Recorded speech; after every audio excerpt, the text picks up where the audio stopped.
Halo adik-adik, jumpa lagi dengan Ibu Yosi dalam serial Dongeng Anak. Kali ini mengambil judul Gerda dan Ratu Salju.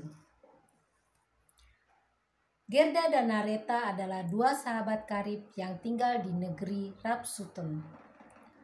Mereka bersahabat sejak bersekolah.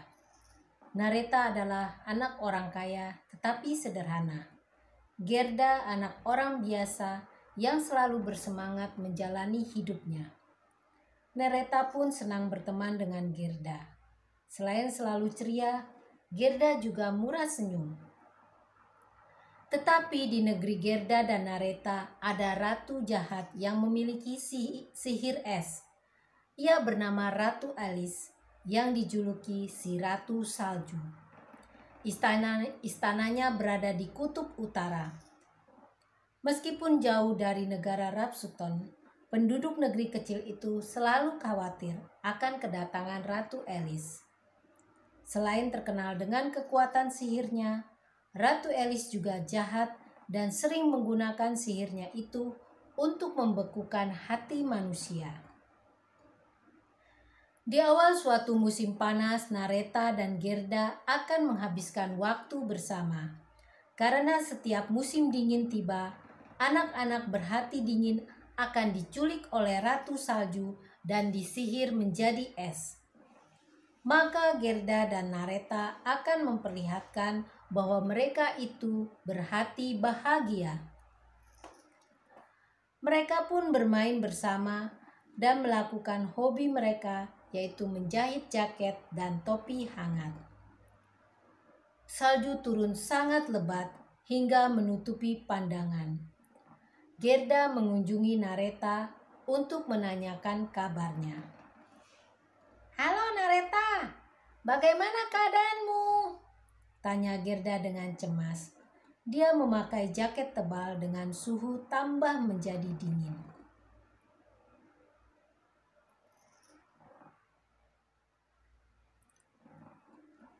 "Aku baik-baik saja, tapi entah mengapa aku punya perasaan tidak enak." "Apa itu Nareta?" tanya Gerda dengan nada rendah. "Entahlah, aku sendiri tak tahu." "Ah, lupakan saja. Mungkin karena cuaca terlalu dingin, perasaanmu jadi jauh lebih cemas daripada biasanya." Mungkin kamu benar. Mari kita lanjutkan merajut jaket-jaket ini." Bulan kedua musim dingin, tiba-tiba Gerda merasakan sikap Nareta berubah. Sahabatnya itu menjadi lebih pendiam dan sering menghindarinya. Ia juga sering berbicara kasar. Sikap Nareta membuat Gerda cemas. Jika hati sahabatnya telah dibekukan oleh Ratu Salju. Suatu hari badai salju menerjang negeri Rapsuten. Dalam keadaan itu tiba-tiba Nareta menghilang. Beberapa orang mengira gadis itu tenggelam di sungai ketika terjadi badai. Betapa sedihnya hati Gerda, namun ia tak mempercayai hal tersebut. Ia pun pergi ke sungai membawa sepasang sepatu hitam miliknya dan memohon pada peri sungai. "Wahai peri," panggil Gerda setengah berteriak. "Oh, Gerda, ada apa memanggil kami?" tanya salah satu peri. Para peri sungai itu baik hati dan suka membantu anak-anak yang percaya kepada mereka. "Aku ingin tahu, apakah Nareta tenggelam di sini saat badai? Jika benar, bolehkah aku menukar dirinya dengan sepatu hitamku ini?" pinta Gerda kepada peri sungai. "Tidak, sahabatmu tidak tenggelam. Ia justru baru saja lewat sini menuju istana salju." Gerda sangat senang mendengarnya. Setelah berterima kasih, ia pun membuat tujuan baru dengan niat yang kuat. Dia akan mengunjungi istana Ratu Salju. "Pasti Nareta sudah diculik oleh Ratu Alice, si ratu jahat itu." Begitu perkiraan Gerda. Dia memasukkan makanan dan minuman ke dalam tasnya, mengenakan pakaian hangat, jaket dan topi, serta sarung tangan, lalu bersiap menuju istana salju. Gerda memulai misi penyelamatan Nareta. Gerda sudah sampai di sebuah hutan yang pohon-pohonnya tertutup salju. Ia bertemu seorang wanita tua berjalan dengan tongkat kayu. Wanita tua itu menghampiri dan bertanya pada Gerda. Hai, nak, mengapa kau berada di hutan seperti ini? Sapa wanita itu. Gerda pun menceritakan tujuannya. Aku akan ke istana Ratu Salju untuk menyelamatkan Nareta sahabatku. Dia menghilang. Kata warga, Nareta tenggelam di tepi sungai. Tapi peri sungai memberitahuku bahwa ia melihat Nareta berjalan ke arah Ratu Salju. Maksudku ke istana salju. Wanita tua itu memahami niat baik dari Gerda. Ia memberi Gerda sekuntum mawar untuk melindunginya. Meskipun heran bagaimana sekuntum mawar bisa melindungi dirinya, Gerda menerimanya dengan senang hati. Mawar ini mawar ajaib yang akan melindungimu dari bahaya. Terima kasih. Gerda pun melanjutkan perjalanannya.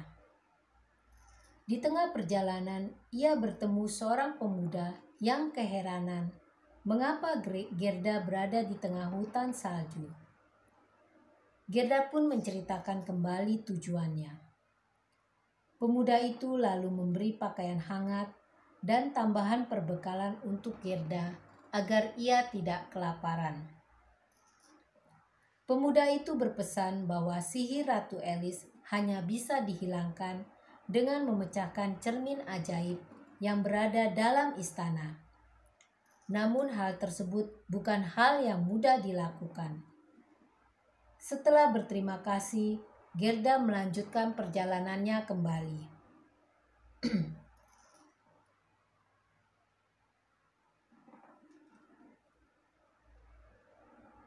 Sampailah Nareta di istana salju. Bukan Nareta, tapi Gerda. Sampailah Gerda di istana salju. Betapa terkejutnya ia menemukan sahabatnya telah berubah menjadi patung es. Ia pun memeluk tubuh es Nareta. Sang Ratu Salju yang mengetahui kedatangan Gerda hendak mengubahnya menjadi patung es juga. Namun, bunga mawar dari wanita tua yang ditemui Gerda di jalan melindunginya. Ketika sihir Ratu Salju hendak mengenai tubuh Gerda, bunga mawar itu tiba-tiba memancarkan cahaya merah yang segera berubah menjadi api. Api semakin membesar dan melelehkan istana es. Patung-patung es, termasuk patung es Nareta, juga mencair dan berubah menjadi manusia. Cermin Ratu Salju pun hancur akibat panasnya api yang memancar dari bunga mawar. Tak lama kemudian Ratu Salju pun meleleh dan mati. Gerda memeluk Nareta dan menceritakan apa yang terjadi. Betapa bahagianya Nareta karena sahabatnya tersebut tak kenal takut untuk menyelamatkannya. Nah, adik-adik, demikian cerita.